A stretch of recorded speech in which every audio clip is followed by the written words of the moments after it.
वफाकी काबीना का अहम इजलास 2 घंटे बाद होगा। इजलास में 27वीं आईनी तरमीम का मुसव्वदा पेश किए जाने का इम्कान है। वज़ीर आज़म बाकू से वीडियो लिंक के जरिए इजलास की सदारत करेंगे। काबीना डिवीज़न ने इजलास में शिरकत के लिए तमाम काबीना अरकान को पैगाम भिजवा दिया।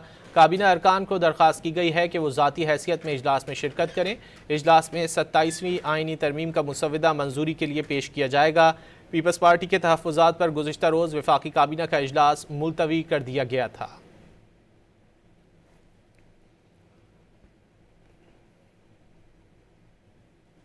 वफाकी काबीना का अहम इजलास 2 घंटे बाद होगा। इजलास में 27वीं आईनी तरमीम का मुसव्वदा पेश किए जाने का इम्कान है। वज़ीर आज़म बाकू से वीडियो लिंक के जरिए इजलास की सदारत करेंगे। काबीना डिवीज़न ने इजलास में शिरकत के लिए तमाम काबीना अरकान को पैगाम भिजवा दिया। काबीना अरकान को दरख्वास्त की गई है कि वो ज़ाती हैसियत में इजलास में शिरकत करें। इजलास में 27वीं आईनी तरमीम का मुसव्वदा मंजूरी के लिए पेश किया जाएगा। पीपल्स पार्टी के तहफ़्फ़ुज़ात पर गुज़िश्ता रोज़ वफाकी काबीना का इजलास मुलतवी कर दिया गया था।